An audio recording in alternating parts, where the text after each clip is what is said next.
పరమసంత సద్గురు హజూర్ స్వామీజీ మహారాజ్ గారి వాక్యం ఏం బోధన చేస్తున్నావంటే, మనలోన ఒక స్వభావం లేక పద్ధతి అనండి. కష్టం వచ్చినప్పుడు ఆ కష్ట నివారణ కోసం ఎక్కడైనా వేడుకొనేది ఒక పద్ధతి అని. అదే ప్రకారంగా ఈ జీవితంలోన మనము సద్గురు దగ్గర వెళ్ళి సద్గురు సమ్ముఖంలోనే వేడుకుంటాము, హే సద్గురువే నాకు సత్యనామ ఉపదేశం ఇవ్వు. అప్పుడు సద్గురు గారు ఏమంటారు, నీకు నామం ఎందుకు కావాలి? అప్పుడు ఏమంటాము, ఈ కాలశక్తి ఈ బంధనంలోనే నేను చిక్కు వేసుకున్నాను. ఈ బంధనం నుంచి విడుదల కావాలంటే ఒక మార్గం సద్గురు సత్యనామం. అంటే ముక్తి మార్గాన్ని కోసం హే సద్గురువే నువ్వు నాకు నామదానం ఇవ్వు అంటాం. ఆ సద్గురు కృప చేసి నామం ఇచ్చినప్పుడు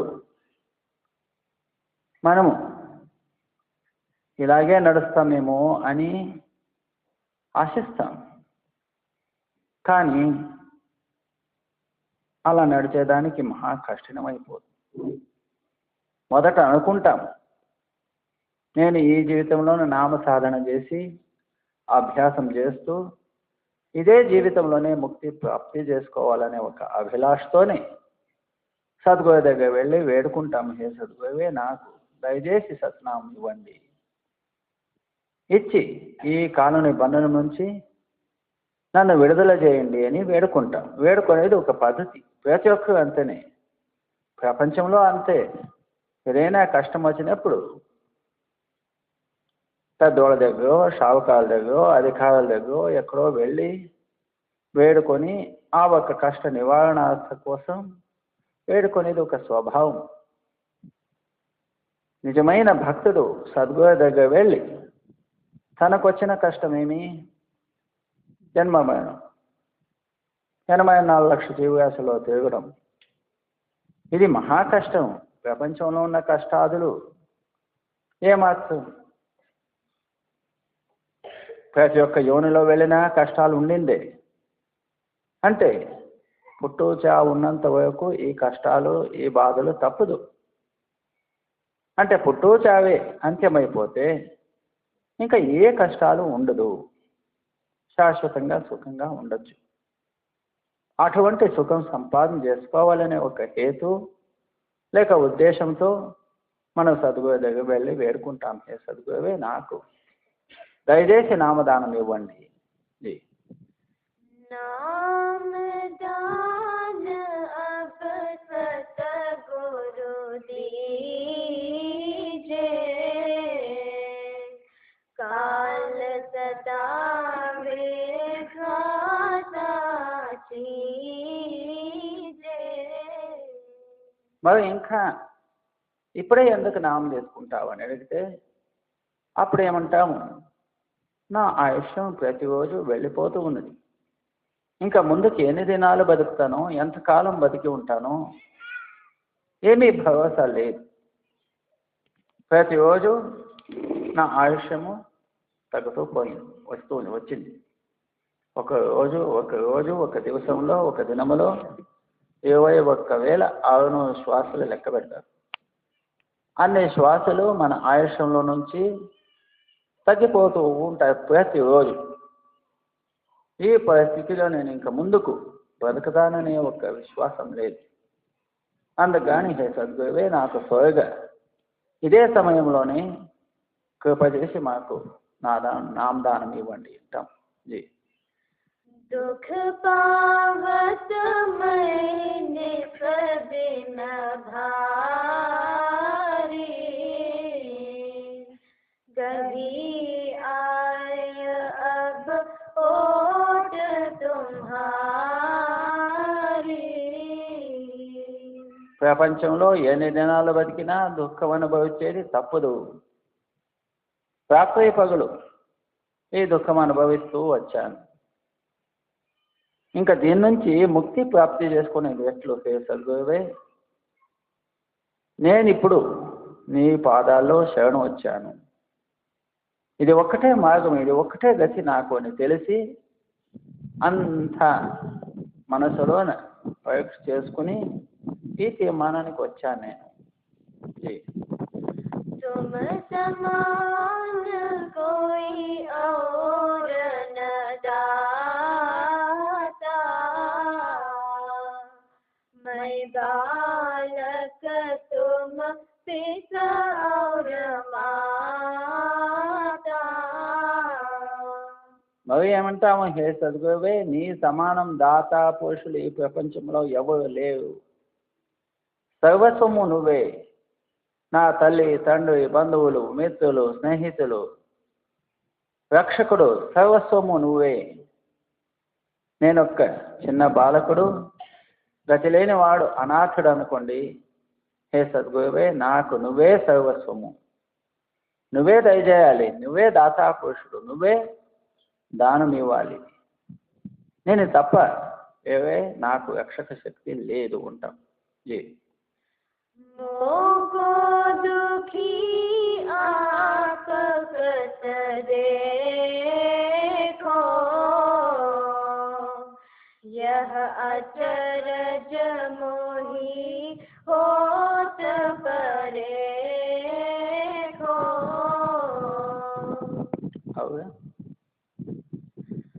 तुम समान कोई और न दाता, मैं बालक तुम पिता और माता. मोको दुखी आप कस देखो, यह अचरज मोही होत परेखो. అవి ముందుకు అంటాము హే సద్గురువే, నా కష్టము, నా దుఃఖము చూస్తూ మీరు ఇంకా నన్ను ఎందుకు వదిలిపెట్టారు? నా కష్టం చూసి ఇప్పుడైనా నా మీద మీకు కరుణ కృప రాదా ఏమి? ఇట్లా నేను వేడుకుంటున్నా నా కష్టం చూసి ఇంకా మీకు దయ కలగదా? హే సద్గురువే, ఇది మీకంటే కనిపిస్తుంది కదా. జీ मैं हूँ पापी अधम भिखारी, भोला चूका चिन्ह चिन्ह भारी. మరి నా గతి చూస్తే నేను మహాపాపి, అధముడు, ఎప్పుడు విషయ వికారంలో తిరిగేటువంటి వాడు, ఆ అజ్ఞానంలో పడినవాడు, ఎప్పుడూ ఎల్లప్పుడూ తప్పు చేసేటువంటి మహా అపరాధి నేను. ఇటువంటి గుణాలు నాలో నిండి ఉన్నవి. జీ अवगुण अपने कह लग बरनो, मेरी बुद्धि समझे नहीं मरमो. ఇంకా నాలో ఎన్నో తప్పులున్నాయి, దోషాదులు నింపుకున్నాను. ఇంకా తమ భేదము లేక ఆ సతనామ ఉపదేశం ఏమి, సద్గురుల మహత్వమేమి నా బుద్ధితో నేను తెలుసుకోలేకపోతున్నాను. ఎందుకంటే నాలోన ఏమీ బుద్ధి లేదు, జ్ఞానం లేదు. నీచుడు, పాపాదులు చేసినటువంటి వాడు, ఎల్లప్పుడూ విషయ వికారాదులో మునిగి ఉండేవాడు, అజ్ఞానంలో పడినవాడు, తెలివి లేనివాడు. హే సద్గురువే, నాలాంటి వానికి నువ్వు ఎలా ఉద్ధారం చేస్తావో ఏమో. మరి అంతరంలోన తమ భేదం, తమ అతి అమూల్యమైన స్థితి నేనెలా తెలుసుకోగలను? జీ तुम्हारी गति मति नेक न जानो, अपनी मति अनुसार बखानो। ఆ సద్గురువుల అతి ఉన్నతమైన గతి మతి బుద్ధి మనకి ఎలా తెలుస్తుంది? కించిత్ మాత్రమైన తెలుసుకునేటువంటి శక్తి లేదు. ఏమో బుద్ధికి వచ్చినట్టు మాట్లాడతాం అంతేగాని సద్గురువుల స్థితి ఏమి, అతని మతి ఏమి, అతని స్థానం ఏమి, అతని మహత్వం ఏమి మనకేం తెలుసు? ఇంతే మన బుద్ధి అనుసారం మనం ఏమంటాము, సద్గురువులు పరమాత్మని సమానము, సద్గురువులు పెద్ద ఆయన, సద్గురువే రక్షకుడు. ఇది అంతా మన బుద్ధి మాట. నిజమైన సద్గురువుల గతి మతి మనం తెలుసుకునేటువంటి శక్తి మనలో లేదు. జై. तुम समरथ और अंतर जामी, क्या क्या कहूँ मैं सतगुरु स्वामी।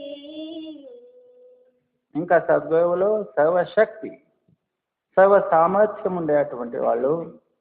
మన హృదయంలో ఏమవుతుంది, ఏ విచారం చేస్తున్నాం అదంతా తెలుసుకునేటువంటి అంతర్యామి శక్తి. మనం దాచిపెట్టుకునేది ఎట్లు, మనలో ఏం జరుగుతూ ఉన్నది, మన మనసులోనే ఏమి ఆలోచన జరుగుతున్నవి, అవన్నీ తెలుసుకునేటువంటి మహాన్ శక్తి అంతర్యామి శక్తి. అటువంటి సద్గురు దగ్గర మనం ఏం దాచిపెట్టుకునే దానికి సాధ్యం? మనలో ఏం జరుగుతుంది అదంతా అతనికి తెలుసు. ఎలా అద్దంలోనే చూసుకుంటే మన ముఖంలో ఉండేటువంటి దోషాదులు మనకు కనబడుతుందో, అదేవిధంగా సద్గురు మన హృదయరూపమైన అద్దంలో ఏముంది అని ఆయన చూసేటువంటి శక్తి ఉన్నది. జై. मौज करो दुख अंतर हरो, दया दृष्टि अब मोह पे करो। ఇంతే హే సద్గురువే, నాలోన పరమాత్మలో ఐక్యం కావాలనే ఒక వేసము దుఃఖం ఉన్నది. అందుకని నా మీద నా పైన దయాదృష్టి చేయండి. మీ దయాదృష్టితో నన్ను ఉద్ధారం చేయండి. నాలో ఉన్న ఈ బాధ ఏమి, ఈ విరసము, ఈ నొప్పి, ఇదే జన్మములో పరమాత్మలో ఐక్యం కావాలనేటువంటి ఆశ పూరా చేయండి. జీ. मांगो नाम न मांगो मान, जस जानो तस देव मोहि दान। నేను ఏమి వేడుకోను. జగత్తులోన పెద్దతనం కానీ డబ్బు కానీ మరి ప్రపంచంలో ఒక్క ఉన్నత స్థానం నేనేమి వేడుకోను. నేను ఒక్కటే వేడుకుంటాను, ఏమి? మీ సహనామం. ఆ దానం ఎలా ఇస్తావో ఏమో అది మీకే తెలుసు, నాకేం తెలుసు. ఇంతే వేడుకుంటాను, ఇంకేమీ ఆశీర్వాదం చేయకండి, వేరే ఏమి నేను ప్రార్థన చేయను. ఇది ఒక్కటి సతనామం దాన రూపంగా ఇవ్వండి. ప్రతి ఒక్క మహాత్ములు సద్గురు దగ్గర ఇది ఒక్కటే వేడుకుంటారు. నీ భక్తి ఏమున్నదో, నీ నామస్మరణ ఏమున్నదో అది ఒక్కటే ఇవ్వు. భక్తి ముక్తి మాంగు నహి. హే పరమాత్మ అథవా హే సద్గురువే, నేను ఈ ప్రపంచంలో ఐశ్వర్యాదులు కానీ సుఖ సంపత్తాదులు కానీ నేనేం వేడుకోను. నేను ఏం వేడతాను? భక్తి దాన దే మోహి. నీ భక్తి దానం ఏమున్నదో అది ఒకటే. ఆవు కచ్చు యాచో నహి నిసదిన యాచో తోహి. నేను ప్రపంచంలో మళ్ళీ ఏమీ వేడుకోను, ప్రతిరోజు ఇదే వేడుకుంటాను. నీ అనుగ్రహము, నీ భక్తి, నీ సతనామం సదా శాశ్వతంగా నా హృదయంలోనే ఉంటే అంతే చాలు. मैं अति दीन भिखारी भूखा, प्रेम भाव नहीं सब विधि रोखा. నా పరిస్థితి చూడండి, నాలోన నీ ప్రేమ చేసేటువంటి గుణం కూడా లేదు. తప్పులు చేసినటువంటి వాడు, అపరాధాలు చేసినటువంటి వాడు, నాలో ఏ యోగ్యత లేదు. నీ సతనామం అడగడాని కోసం లేక ప్రార్థించడాని కోసం నాలో ఏమీ యోగ్యత లేదు. कैसे दोगे नाम अमोला, मैं अपने को बहु विधि तोला. నా పరిస్థితి, నా గుణం నేనే నాలోనే పరీక్ష చేసి చూసుకున్నప్పుడు నాకు తెలుస్తుంది నాలో ఏమీ యోగ్యత లేదు. మీరు నాకు సతనామం ఇచ్చేటువంటి యోగ్యత ఏమేమీ లేదు. ఇటువంటి వానికి మీరు అది ఎలా నామనిస్తాయో, ఎట్లా నన్ను ఆశీర్వదిస్తాయో అది మీకే తెలుసు. కానీ అటువంటి అమూల్యమైన నామం, ఇప్పుడు ఏదైనా వస్తువులు మనం ఖరీదు చేయాలంటే, కొనుక్కోవాలంటే దానికి తగిన డబ్బు మన జోబులో ఉంటే వ్యాపారం చేయగలం. డబ్బే లేక మనము మంచి మంచి నగలు, వజ్ర వైడూర్యాద అంగళ్ళలో వెళ్ళి ఆ ఒక వస్తువులు కొనడానికి సాధ్యమా అంటే లేదు. అయినా కానీ కొనాలని ఒక ఆశ ఉంటుంది, అప్పుడు వేడుకుంటాం.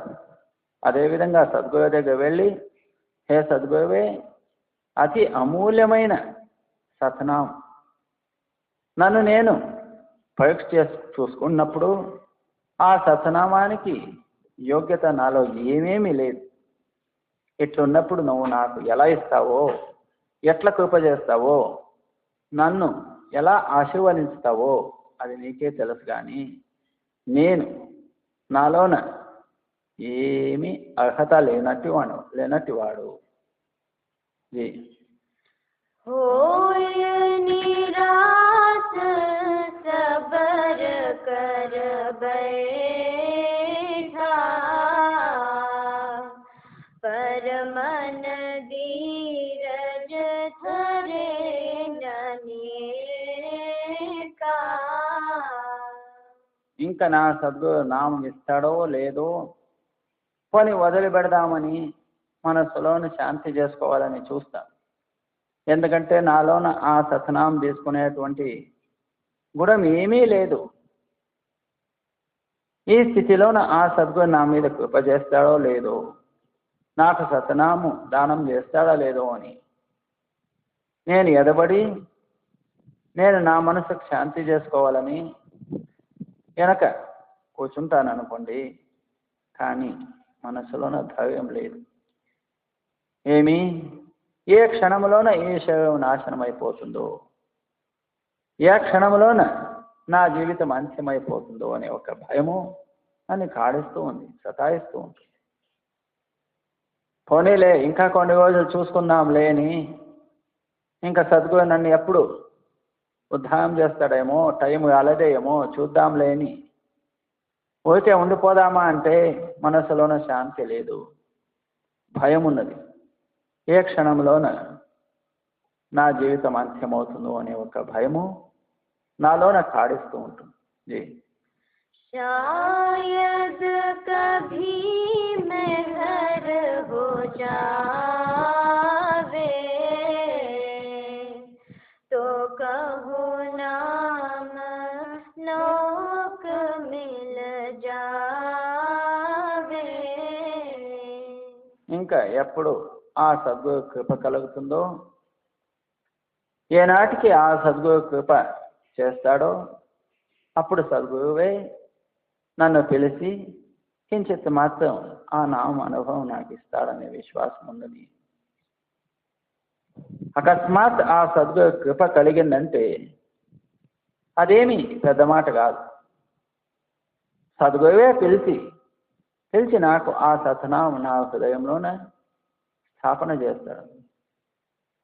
కించిత్ మాత్రం మనలోన నామం ప్రకటమైందంటే మన జన్మము పవిత్రమైపోతుంది, పునీతులైపోతాం. बिना महर कोई जतन न दूजे, बख्शिश होय तभी कुछ बूझे. సద్గురు కృప లేక ఏమీ జరగదు ఇక్కడ. బినా మెహర్ అన ఏమీ మెహర్ అంటే దయా, సద్గురుల కృప అనండి. ఏం జరుగుతుందో అంతా సద్గురు దయని. ఆ సద్గురువే మనల్ని పిలిచి బక్షీస్ అంటే ఏమి బహుమాన రూపంగా సతనామం ఇస్తే అది మన పుణ్యం అనుకోండి, జన్మ జన్మాదుల భాగ్యం అనుకోండి. ఆయనే మనకు బహుమానం ఇవ్వాలి, కానీ మనము సతనామం తీసుకునేటువంటి యోగ్యత మనలోనే ఏమీ లేదు. అందుకు కానీ ఇదంతా సద్గురు కృపని, సద్గురు మౌజు, సద్గురు కృప. किनका नाम करे मेरा काज, हे सतगुरु मेरी तुमको लाज. అందుకని నేను నా సద్గురు దగ్గర వెళ్ళి ఇంతే వేడుతాను, హే సద్గురువే తృణమాత్రమైన మీ కృప కలిగితే అంతే చాలు. ఎందుకంటే ఏమయ్యేది ఉందో అంత సద్గురు కృప నుంచే కావాలి. మన పని సంపూర్ణమైపోతుంది ఆ సద్గురు కృప కలిగిందంటే. సద్గురు కృప లేక మనం ఏమీ చేయలేము. కించిత్ మాత్రమైన సద్గురు కృప కలిగితే మన జీవితం ఉద్ధారం అయిపోతుంది. అవును. किनका नाम करे मेरा काज, हे सतगुरु मेरी तुमको लाज. మళ్ళీ ఏమంటాము? హే సద్గురువే, నన్ను కాపాడేది, నా మర్యాద కాపాడేది అంతా నీ చేతిలోనే ఉన్నది.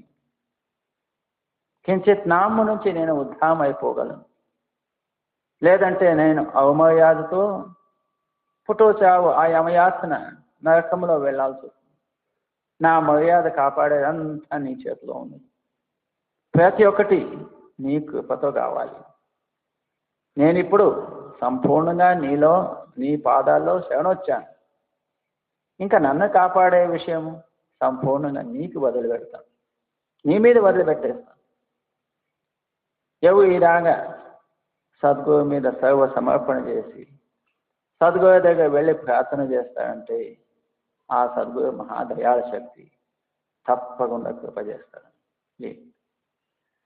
अब तो मन कर चुका पुकार,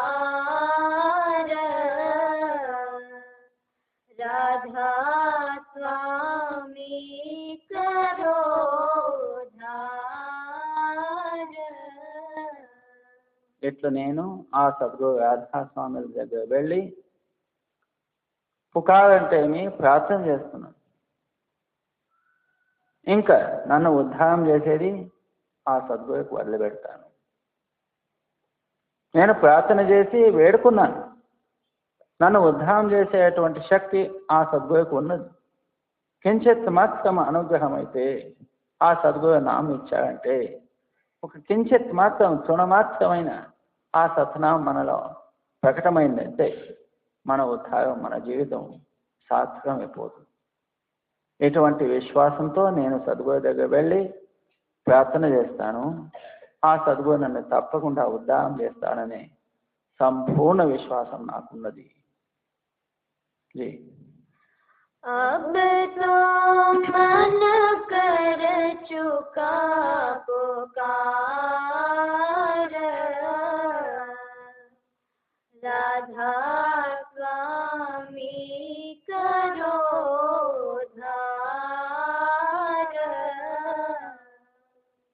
రాధా.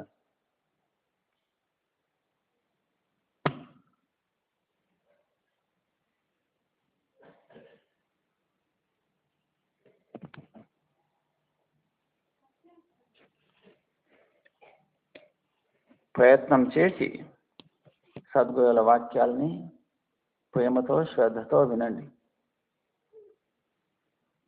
రేపు ప్రాతకాలం పొద్దున్నే 7:30 గంటలకు సత్సంగం అనుకోండి.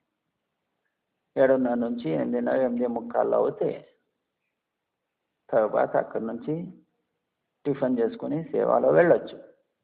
సాయంత్రం 6 గంటలకో 6:30కో సత్సంగం. ఇదే మాది రేపు మరుసవ దినం శుక్రవారము శనివారము 2 దినాలు ఇదే మాది సత్సంగం పొద్దున్నే సాయంత్రం. ఇంకా దినమంతా మన శక్త్యానుసారం సేవ చేస్తూ ఆ పరమాత్మని స్మరణ పరమాత్మని చింత చేస్తూ నామస్మరణతో జీవితం పవిత్రం చేసుకునేటువంటి అవకాశం సద్గురులు మనకిచ్చారు. కాబట్టి ప్రతి ఒక్కరు ప్రేమతో సత్సంగం వినడము, ఆ సత్సంగ వాక్యాలు గుర్తుపెట్టుకోవడం, మరి అదే ప్రేమతో సేవ చేస్తూ ఈ 2 రోజులు కాలక్షేపం చేస్తూ ఆదివారం పొద్దున్నే అయినంత త్వరగా ఇక్కడి నుంచి నేను బయలుదేరుతున్నాను. ప్రతి ఒక్కరు సత్సంగ వాక్యాల మీద గమనం పెట్టుకోండి, అదే లక్ష్య పెట్టుకోండి. ఎందుకంటే ఆయుష్యం వెళ్ళిపోతూ ఉన్నది. భయంకరమైన ప్రపంచం ఇది. ఏమో సాధారణ రూపంగా తెలుసుకోకండి. ఈ సంసారంలో అజ్ఞానం అనేది మరపు అనేది గాఢాంధకారం అంటారు. ఈ అజ్ఞానం ఇంత అని చెప్పడానికి సాధ్యం లేదు. ఈ అంధకారము ఈ అజ్ఞానము ఈ మాయా అంధకారం అంటారు. అది వర్ణన చేయడానికే సాధ్యం లేదు, తెలుసుకోవడానికి సాధ్యం లేదు. ఇటువంటి అంధకారం నుంచి మనం ప్రకాశంలో వెళ్ళాలంటే ఒకటే దారి, ఆ సద్గురు శ్రవణ పోవడం, సద్గురు కృపకు పాత్రలవడం, సద్గురుల కృప నుంచి మనం ఉద్ధారం కావాలి. అందుకని ఆ వాక్యాలు గుర్తుపెట్టుకొని ఎల్లప్పుడూ అదే ధ్యాస పెట్టుకున్నామంటే, అదే అలవాట ముందుకు జరిగిందంటే ఒక దినం ఉద్ధారం అవుతాం. ఏమో సరదాగా తీసుకున్నామంటే భక్తిను అలా సరదాగానే ఉంటుంది, ఆ ప్రతిఫలము అలాగే ఉంటుంది. శ్రద్ధతో చేసిన వాళ్ళకి శ్రద్ధతో పరమాత్ముడు మెచ్చుకుంటాడు. సరదాగా చేస్తే ప్రతిఫలము సరదాగానే ఉంటుంది. బాబాజీ గారు ఈరోజు పొద్దున్నే సత్సంగంలో ఏం చెప్పారంటే,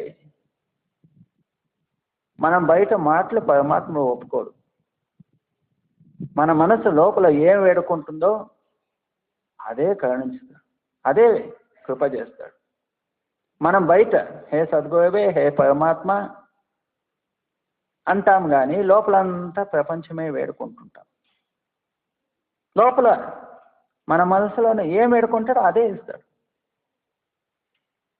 పైన ఏం మాట్లాడదామో దాన్ని ఒప్పుకోడు. మన లోపల ఏం ఆలోచనలు ఉన్నాయో మనకు తెలుసు.